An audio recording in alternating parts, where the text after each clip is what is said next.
છો મજામાં? આજે તમારા માટે સરસ મજાનો ચાઇનીઝના અંદર નવો નાસ્તો લઈને આવ્યો છું. નાસ્તાનું નામ છે મશરૂમ વેજ નટ. તો મેં એકદમ કુબી સમારી અને લઈ લીધી છે. 250 ગ્રામ કુબી એકદમ ખમણી લીધી છે અને થોડી ઝીણી સમારી લીધી છે. અંદર એક બીટ છીણીને લઈ લીધું છે, રેડી કરી દીધું છે. પછી છે એક ગાજર, એ બી છીણી રેડી કરી દીધું છે. ઝીણી સમારેલી ડુંગળી છે,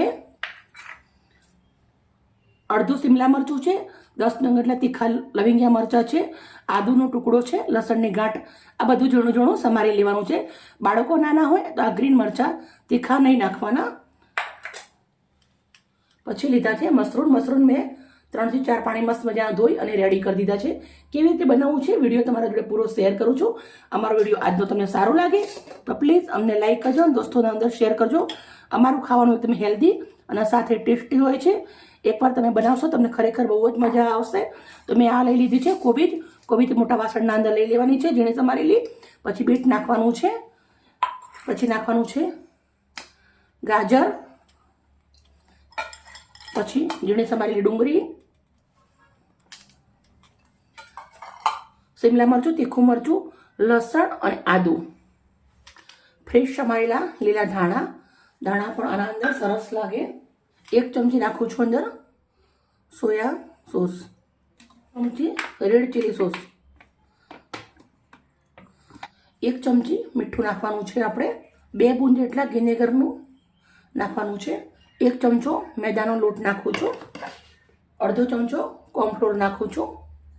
લાસ્ટમાં આપણે નાખવાનું છે અડધી ચમચી ઓરેગાનો. તમારા ઘર ઓરેગાનો ના હોય તો તમે કાળા મરી કુટી બી નાખી શકો છો. મશરૂમને આપણે આવી રીતે કટ કરવાના છે. બધા જ મશરૂમ કટ કરી અને રેડી કરી દીધા છે. નટ બનાવવા માટેનું આપણે મિશ્રણ સરસ મજાનું બાંધી અને રેડી કરી દેવાનું છે. મિક્સ કરી દઈશું. તમે ફૂડ કલર નાખવો હોય તો નાખી શકો છો, પણ મેં બીટનો ઉપયોગ કર્યો છે એટલે ફૂડ કલરની જરૂર નથી. હેલ્થ માટે બીટ બાળકો માટે બહુ જ સરસ રહે છે. લોટ મેં સરસ મજાનું મિક્સ કરી દીધું છે.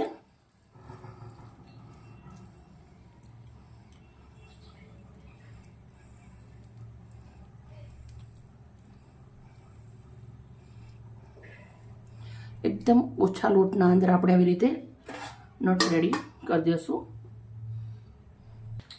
આવી રીતે આપણે નટ રેડી કરી દીધા છે. લોયાના અંદર મેં તેલ ગરમ મૂકી દીધું છે. તેલ આપણું સરસ ગરમ થઈ ગયું છે. તો આપણા જે બનાવેલા નટ છે એ મૂકી દઈશું. મસ્ત ક્રિસ્પી થાય ત્યાર સુધી આપણે રાખીશું. થોડા હજી આપણે એને ક્રિસ્પી થવા દેવાના છે. હવે આપણે નટને તેલમાંથી બહાર નીકાળી દઈશું. બહુ જ મસ્ત મજાના ચડી ગયા છે.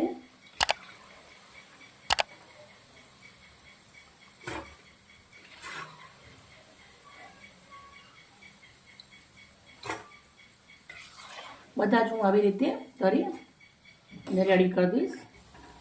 ચાલો હવે સર્વ કરીશું. એક પ્લેટ લીધી છે. બધા જ નટ આપણે આવી રીતે નીકાળી દઈશું.